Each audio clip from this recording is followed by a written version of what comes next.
Buen día, mi nombre es Miguel Ledesma, voy a dar la conferencia Ecoestética, Arte y Naturaleza en tiempos de crisis ambiental. La presente conferencia es parte de un proyecto que lleva por título Ecoestética y lo hacemos en el Cuerpo Académico Arte y Contexto del Instituto de Artes en la Universidad Autónoma del Estado de Hidalgo.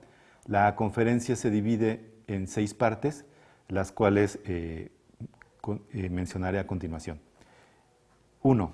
De la filosofía moderna y el dominio sobre la naturaleza.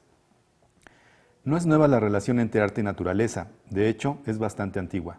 A pesar de ello, es necesario revisar y replantear los vínculos de las prácticas artísticas con la naturaleza en el arte actual debido a las condiciones presentes de crisis ambiental en las que vivimos.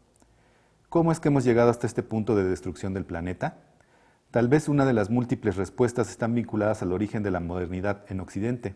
Al finalizar la Edad Media, durante el Renacimiento, el pensamiento de algunos filósofos como Descartes y Francis Bacon durante los siglos XVI y XVII se caracterizó por buscar no solo la comprensión de la naturaleza, sino su control y dominio. Si bien esta época marcó el inicio de la metodología ordenada para la obtención del conocimiento, el cual derivaría en el método científico, por otra parte, también fue el inicio de la noción de la naturaleza como materia prima y de la jerarquización de los entes racionales, es decir, de los seres humanos por encima de todas las demás cosas. Gracias a esta tradición, hoy en día hemos normalizado la idea de controlar y dominar a la naturaleza. Por mencionar un par de ejemplos, el filósofo inglés Francis Bacon escribió el texto Novum Organum en 1620, donde plantea una nueva lógica y método a partir de la inducción. Es de llamar la atención que al inicio de los 2 libros de aforismos indica lo siguiente, abro comillas, aforismos sobre la interpretación de la naturaleza y el reino del hombre. El reino del hombre es el dominio sobre la naturaleza y uno de los instrumentos por los que se ejerce ese reinado es la ciencia. Así, en el aforismo 3, a la letra dice, la ciencia del hombre es la medida de su potencia, porque ignorar la causa es no producir el efecto. No se vence a la naturaleza sino obedeciéndola, y lo que en la especulación lleva el nombre de causa, conviértese en regla en la práctica. En este aforismo destaca el objetivo de vencer a la naturaleza, objetivo análogo a la filosofía del francés René Descartes en la misma época, en 1637, quien a través de su obra pretendía que nos convirtiésemos en los poseedores de la naturaleza. Uno de los rasgos más destacados de la filosofía de Descartes es la diferenciación entre la res cogitans y la res extensa, donde la primera corresponde a la mente o el pensamiento y la segunda a todo aquello que tiene cuerpo, lo cual corresponde a la dualidad cuerpo y alma. En el pensamiento de este filósofo, la res extensa queda, abro comillas, sometida a la primera, legitimó el control de la naturaleza de forma absoluta al único ser racional del hombre. Estas son palabras de Mejías Quirós. Ya que desde su planteamiento las plantas y los animales carecen de alma, es decir, de res cogitans. En ese tipo de antropocentrismo radical, el lenguaje es visto como una manifestación del alma y se considera que los animales no tienen lenguaje, por lo que no tienen alma. Además, son considerados como artefactos o máquinas. Sí, como se mencionó anteriormente, en el cartesianismo la humanidad es dueña y poseedora de la naturaleza, en nombre de la humanidad se puede hacer todo tipo de uso y manipulación de las cosas de la naturaleza, incluidos los animales. Es decir, se somete a la naturaleza a las necesidades y caprichos de la humanidad, se le instrumentaliza. José Justo Mejías señala que el dominio de la naturaleza desde la filosofía occidental se acentuó con el trabajo de Kant durante el periodo de la Ilustración, en donde además del maltrato a la naturaleza, ya ni siquiera todo ser humano merece respeto alguno. Son palabras de Justo Mejías. Por otra parte, T.J. Demos menciona que a casi 500 años de la emergente filosofía práctica de Descartes, destaca la crítica que hace Michel Serres al paradigma de dominación, apropiación y posesión que caracteriza al imperialismo occidental, derivando en una crisis medioambiental, la cual se origina en la relación que hemos establecido con nuestro medio ambiente desde hace siglos y que se acentuó con la revolución industrial. Demos cita a Serres, abro comillas, la dominación cartesiana pone en primer plano la violencia objetiva de la ciencia, a la que convierte en una estrategia perfectamente controlable. Nuestra relación esencial con los objetos se reduce a la guerra y la propiedad. Así se pone de manifiesto el origen de la crisis ambiental a partir de la filosofía de Descartes y Francis Bacon. Antes de abordar la problemática actual y su relación con el arte, se revisará a continuación otro enfoque filosófico que confronta nuevamente a la naturaleza y a la humanidad, pero esta vez vinculada con el arte y la estética. 2. De la lucha entre el mundo y la tierra en Martin Heidegger. Es notable encontrar la idea de conflicto entre los conceptos mundo y tierra en la filosofía y en la estética de Martin Heidegger durante el siglo XX, ya que, apoyándose en la filosofía de Husserl, es uno de los filósofos más críticos a la idea de objetividad en la ciencia y a la división entre un sujeto que observa y un objeto o fenómeno que es observado sin intervenir directa o indirectamente. Según Heidegger, abro comillas, es usual partir del conocimiento como una relación entre un sujeto y un objeto, que encierra en sí tanta verdad como vacuidad. Mas sujeto y objeto no coinciden con ser ahí y mundo. Cierro las comillas. El concepto de mundo no es algo que los seres humanos podemos abordar desde el exterior, es decir, frente a, sino que en todo momento, desde que nacemos, estamos dentro del mundo. Por ello, no existe un sujeto que está frente a un objeto para conocerlo empírica o científicamente. Para estructurar su tesis filosófica en el libro El ser y el tiempo, Martin Heidegger se refiere a los seres humanos utilizando el término Dasein, que puede ser traducido como estar ahí o ser ahí, aludiendo a que todos y cada uno de nosotros somos seres históricos que en todo momento estamos en una situación concreta en medio de un paraje dentro del mundo. Un a priori del Dasein es el ser en el mundo, lo que significa que se debe tomar como una unidad no divisible. No puede existir el Dasein sin el mundo y viceversa. El mundo no es solo la totalidad de los entes que lo integran, sino que, al mismo tiempo, es la totalidad de aquellas cadenas de referencia que el Dasein abre para ubicarse en ese mundo.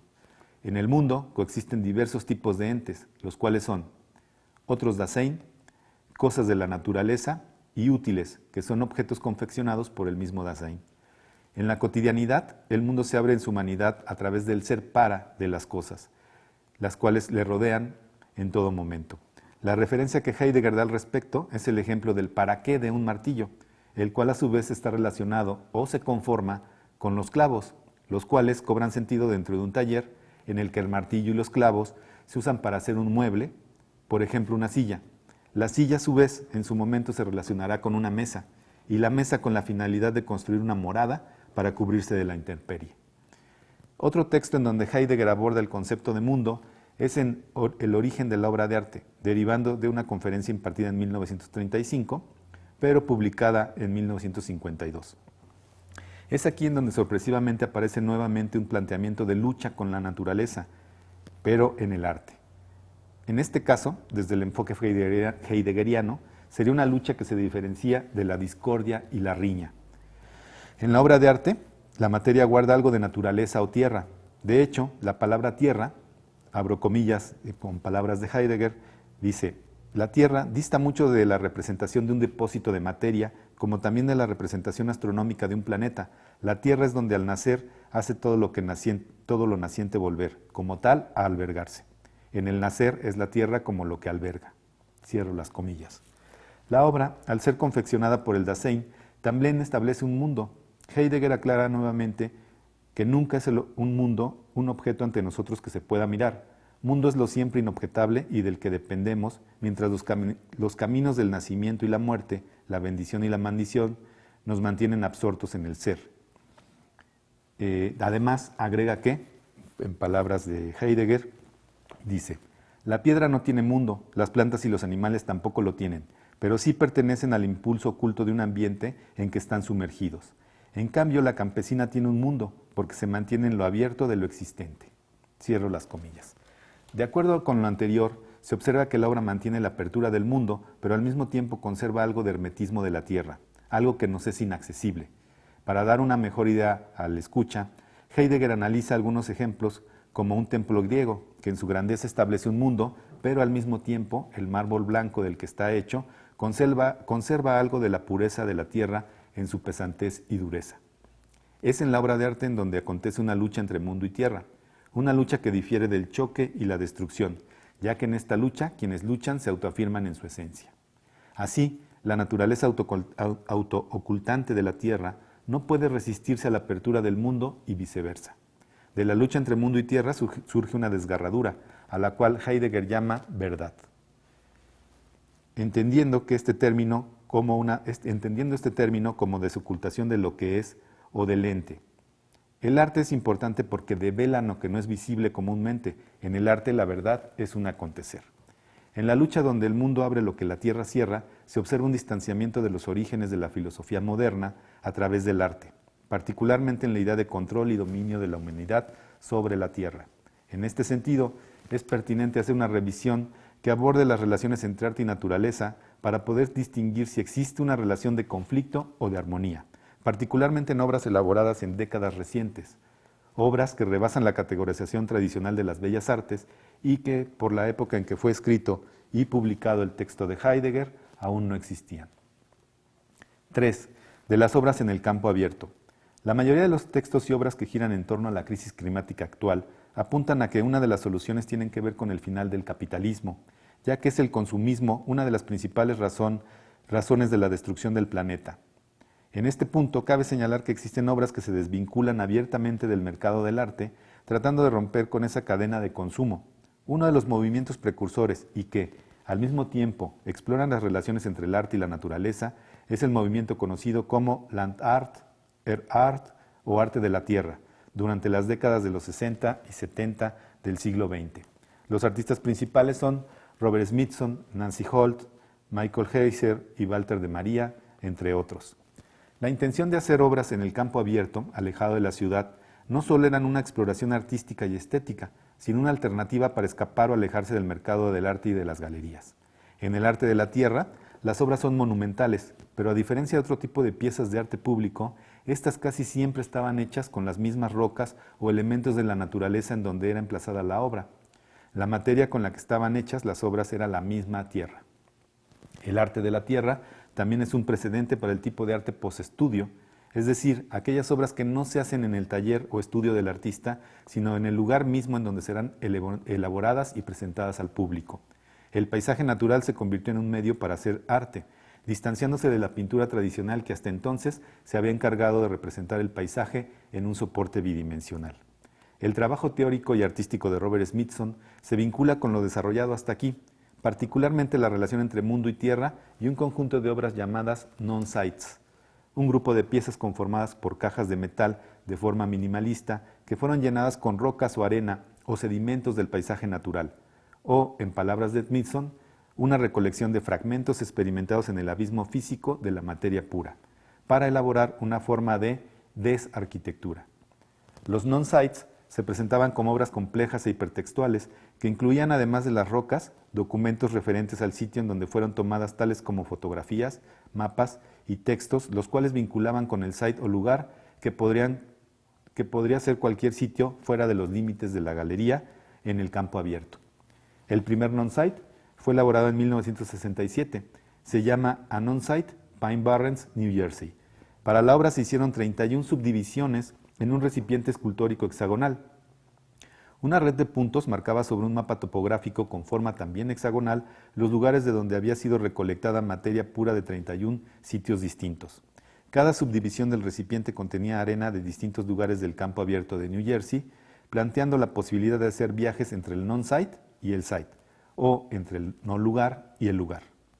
Estos primeros proyectos se transformaron en obras de grandes dimensiones con el tiempo, como Spiral Jetty, elaborada en 1970 en el Gran Lago Salado de Utah. Una hilera de basalto negro de 4.6 metros de ancho por 4.60 metros de largo se extiende desde la orilla hacia el interior del lago, formando un muelle que se enrosca con forma de espiral. En un texto publicado por Smithson con el mismo nombre de la obra Spiral Jetty, al pie de la página se desarrolla la dialéctica del site y non-site. En él se aclara que el site es el lugar físico, real, en donde está emplazada la obra en el campo abierto. En cambio, el non-site está integrado por el conjunto narrativo y documental de fotografías, videos y textos en torno a la obra. Las obras de Smithson se vuelven complejas, ya que existen lugares simultáneos. Así, el non-site es un eslabón que enlaza el mundo del arte con la tierra en el campo abierto. Este planteamiento permite vincular la obra de Smithson con la estética de Heidegger, en donde acontece una lucha entre mundo y tierra sin que el ser humano sea dominante y destructivo con la tierra. Las obras de Smithson invitan al público a acercarse a la naturaleza y a disfrutar del arte fuera de la estandarización de las obras para galería. En este mismo orden de ideas, destaca el trabajo de Walter de María, particularmente la obra de Lightning File o Campo de Relámpagos.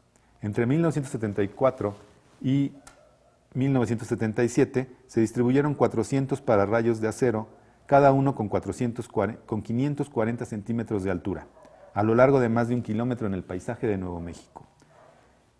La obra se activa temporalmente en la época de tormentas, enlazando la tierra y el cielo a través de los rayos que pasan a través de los pararrayos. Es interesante observar que en esta obra la energía eléctrica natural se convierte en un medio con el que trabaja de María.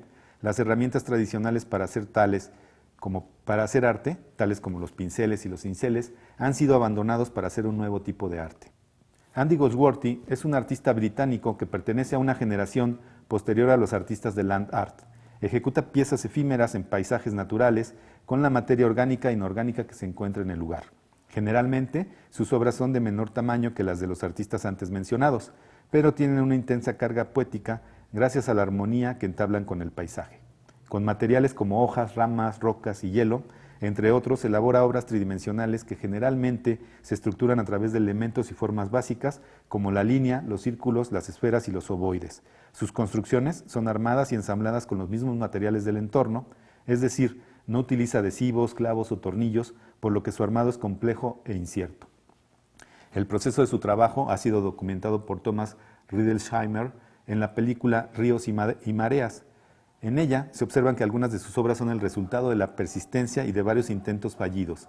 En esos documentales se puede apreciar, además, que las obras de Goldsworthy, al igual que la de Walter de María, se activan con los propios elementos del entorno, tales como las mareas y las corrientes de agua en los ríos, dando movimiento a sus piezas. El trabajo de Goldsworthy marca la pauta para un nuevo tipo de arte sustentable y más respetuoso con el medio ambiente. 4. De la utilización de seres vivos como obra de arte. En algunas prácticas artísticas como el teatro, la danza o el performance, el cuerpo del autor o ejecutante es, al mismo tiempo, la herramienta para hacer arte.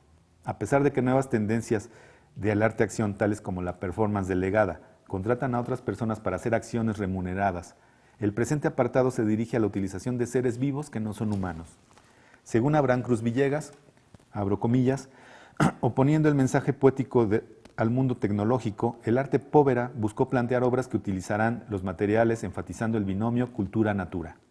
Esto se refiere a la utilización de industriales y materiales perecederos en una misma obra, como la pieza Escultura Chimaya o Escultura que come, hecha por Giovanni Anselmo en el 68. En esa pieza, una lechuga es aprensada por 2 bloques de granito a través de un alambre de cobre. La lechuga es perecedera y debe reemplazarse cada vez que la obra es expuesta nuevamente al público.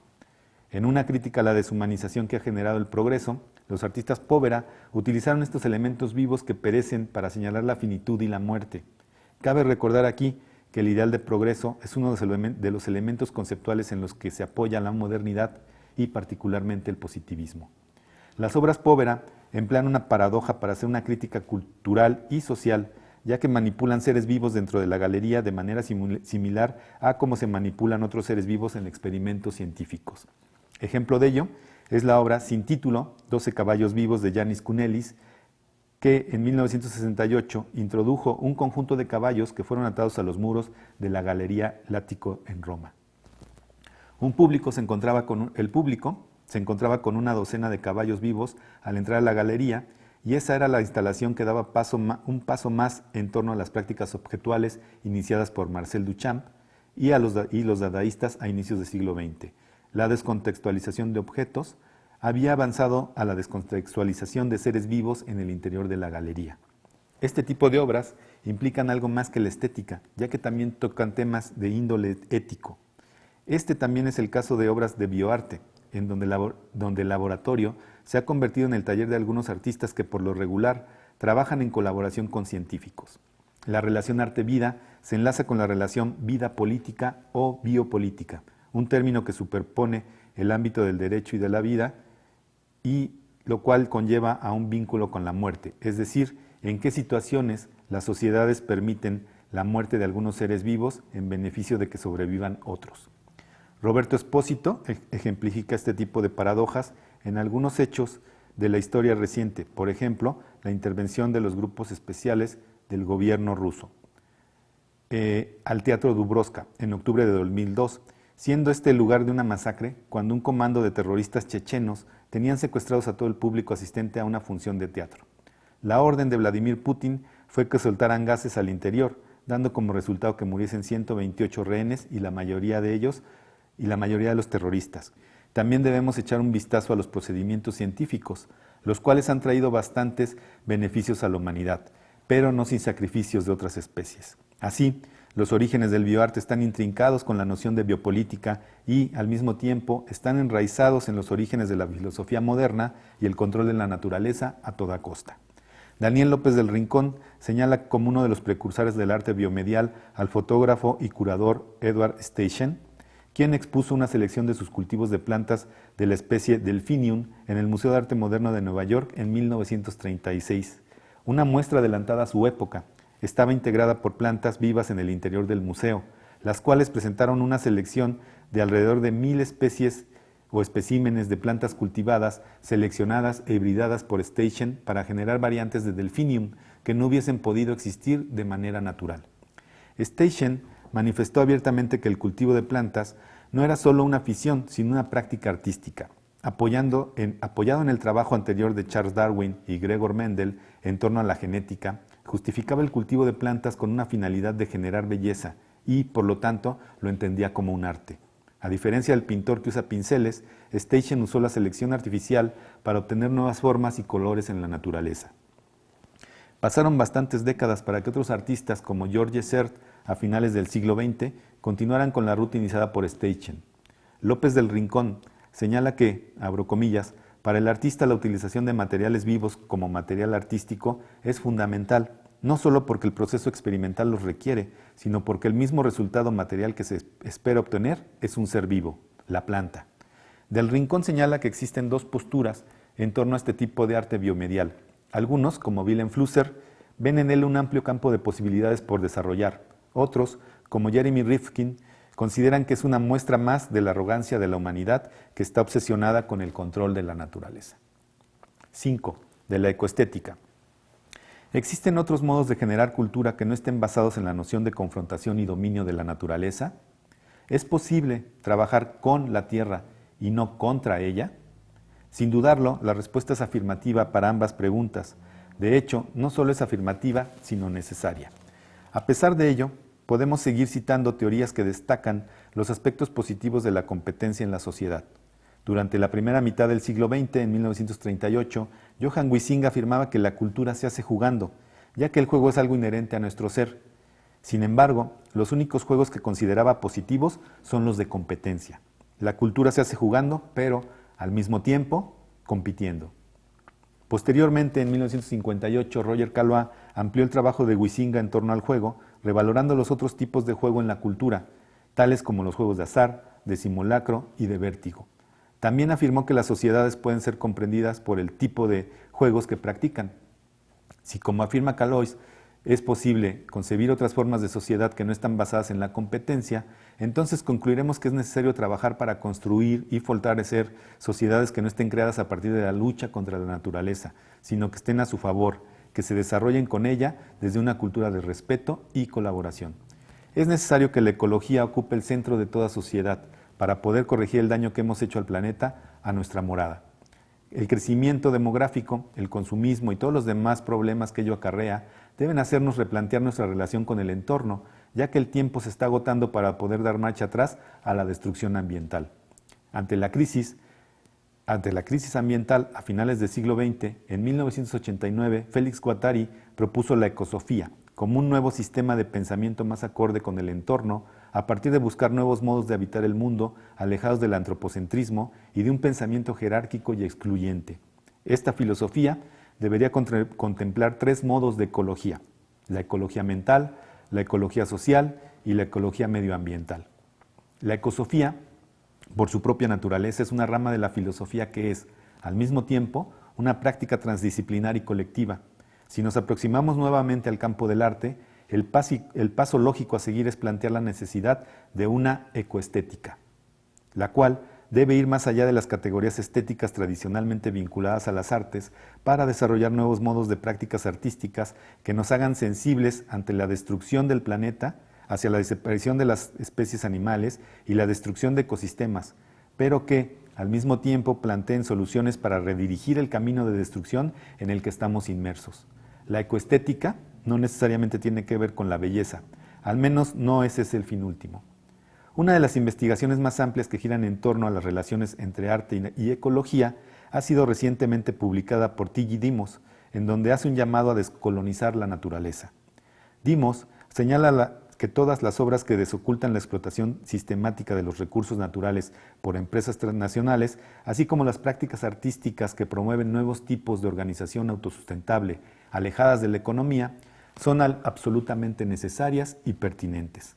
López del Rincón, al analizar el bioarte, divide las obras en dos grandes grupos, las obras biotemáticas y las obras biomediales.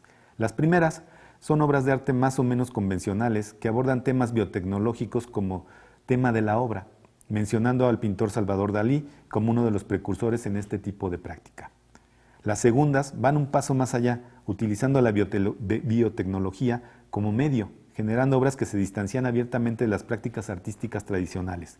De manera análoga, podemos adaptar a las obras de arte ecológico subdividiéndolas en dos bloques, a los que llamaremos ecotemáticas y ecomediales.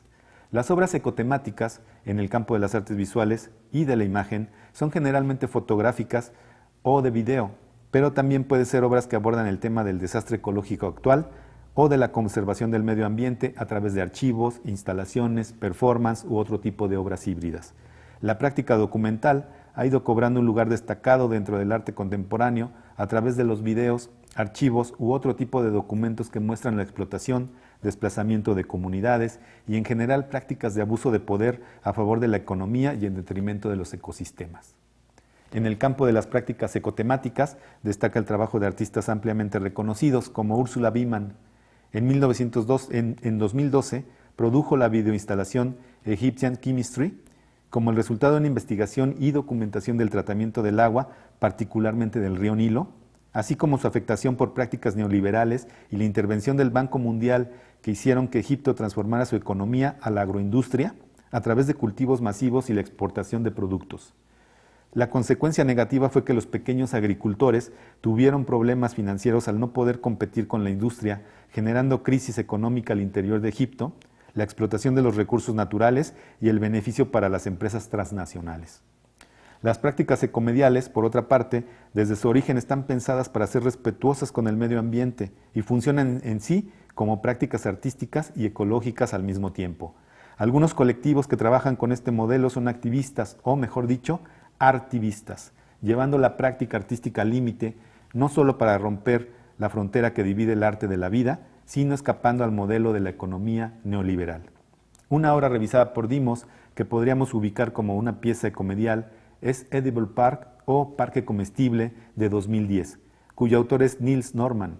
El proyecto está ubicado en La Haya y es el resultado de trabajo colaborativo basado en un modelo de ecocomunitarismo a través de la recolección de aguas pluviales, el compostaje y particularmente la permacultura. La obra fue comisionada por la Fundación de Arte y Arquitectura Strom der Haag y se le brindó un espacio de 800 metros cuadrados para la construcción de la obra, la cual consiste en un pabellón de madera y materiales reciclados que obtiene energía solar. Además, el proyecto incluye un terreno de permacultura con fines pedagógicos para que las personas que viven cerca aprendan las bases de la ecología sostenible y la práctica de la agricultura no química. El parque es comestible porque toda la vegetación del lugar lo es. La obra de Norman busca replantear las relaciones de economía y ecología, enseñando a las personas a generar parte de su alimentación en su propio hogar o lugar de residencia, ahorrando energía y controlando los recursos a través del reciclaje del agua y la elaboración de composta, entre otras estrategias. El parque es un diseño pensado en el aprovechamiento armónico del ecosistema, respetándolo, no luchando contra él. Dimos señala que solo a través de la justificación de este proyecto como arte fue posible que la construcción fuese aceptada, ya que la utilización de materiales reciclados difiere de la estética de la arquitectura característica de La Haya. Esto demuestra cuán importantes son los proyectos de arte ecológico y el impacto que pueden llegar a tener en la sociedad actual. 6. Obras biotemáticas en espacios alternativos del cuerpo académico, arte y contexto. Recientemente, En el año 2022, los integrantes del cuerpo académico que colaboramos en la presente investigación, elaboramos y presentamos al público un par de piezas biotemáticas en la ciudad de Pachuca. Las obras son Camanido, de Julia Caporal, y El borde de la modernidad, de un servidor, Miguel Ledesma. Estas piezas forman parte de un proyecto curatorial más amplio del Museo de Arte Contemporáneo de Hidalgo, MACH, que lleva por nombre En la Alcoba, en donde actualmente participan 9 artistas para el emplazamiento de 8 instalaciones en el interior de una habitación del Hostal Casa Viajero, ubicado frente a uno de los parques más significativos de la ciudad, el Parque Hidalgo. Estas piezas in situ permiten a los huéspedes del hostal dormir en el interior de una obra de arte, ya que solo el día de la apertura se permite el acceso al público en general. Camanido. Esta pieza, presentada en febrero de 2022, está hecha principalmente de lana y materiales orgánicos. Del techo cuelgan más de 15 nidos tejidos por la autora Julia Caporal. El elemento principal de la obra es un enorme nido que permite que 1 o 2 personas duerman en su interior. Para este montaje, el nido principal se fusionó con la cama, haciendo una combinación de 2 lechos, uno de los humanos y otro de las aves. Por el piso estaba esparcida tierra de hoja húmeda. Los espectadores deberían entrar a la habitación descalzos tocando la textura de la tierra. El aroma característico del bosque inundaba no solo la habitación principal, sino todos los espacios del hostal, haciendo que el público apreciara esta pieza con otros sentidos, además de la vista. En uno de los cajones del closet había 3 nidos seleccionados de la colección que la autora ha acumulado a lo largo de varios años. Esta obra nos invita a reflexionar acerca de los límites de las relaciones del adentro y el afuera, a revalorar los elementos del hogar, del mundo y de la tierra como nuestra casa. El borde de la modernidad. La siguiente intervención del proyecto corrió a cargo de un servidor, Miguel Ledesma. La apertura del público fue el 11 de marzo del 2022. La obra gira en torno a lo desarrollado en la presente conferencia y la cuestión acerca del borde, de los límites del pensamiento moderno que buscan dominar, predecir y controlar a la naturaleza. El hogar es el primer lugar en donde controlamos el entorno. Sin embargo, este espacio de dominio y control se extiende a la ciudad. El límite es aquel sutil espacio en donde termina la construcción de la humanidad y empieza la naturaleza virgen, en donde no transita nadie. Las fisuras del concreto son presentadas en mi instalación como el borde de la modernidad, es decir, aquellos espacios mínimos entre un bloque de cemento y otro se ven poblados por plantas de la ciudad que crecen ahí sin que nadie las cultive. Por flores han sido llenados, estos espacios se llenan, digamos, estos pequeños fragmentos de tierra entre un bloque y otro en las banquetas, se han llenado de flores de asfalto que ningún humano sembró, pero que la planeación urbana no quiere que estén ahí. Son espacios de resistencia en donde la naturaleza crece en un borde que no es el campo abierto. En la habitación del hostal, frente a la ventana, se observa el Parque Hidalgo. A partir de esta vista, se extendió un pedazo de parque al interior de la habitación, articulando el exterior y el interior. Una guarnición de cemento o banqueta pintada de amarillo delimita el césped que se expande desde la ventana hasta casi la mitad de la habitación. Es aquí en donde se construyó una frontera, un límite entre la banqueta y el piso de madera del cuarto. A lo largo de este límite se dispusieron varios dibujos digitales tridimensionales que simulaban ser esas plantas que crecen en la calle, solo que estas plantas estaban hechas de papel. La banqueta y las plantas se extienden hasta quedar debajo de la cama. El espectador ávido, al asomarse debajo de la cama, se encontraba con una maqueta de un paisaje urbano parcialmente cubierto por materiales de la naturaleza y por más plantas de papel, generando un espacio en donde la naturaleza se expande libremente. Más de estas flores estaban distribuidas por los rincones del cuarto, en la ventana, en los rincones y en el closet.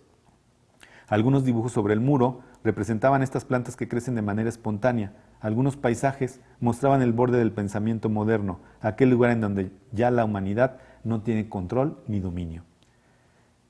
A manera de conclusión, diremos que el arte debe ser acorde a la época en la que es producido. Por ello, es importante que a través de las diversas prácticas del arte actual se aborde el tema de la crisis climática, o mejor aún, que la propia ecología sea el medio que genere no solo nuevas obras de arte, sino nuevas formas de relacionarnos con el entorno.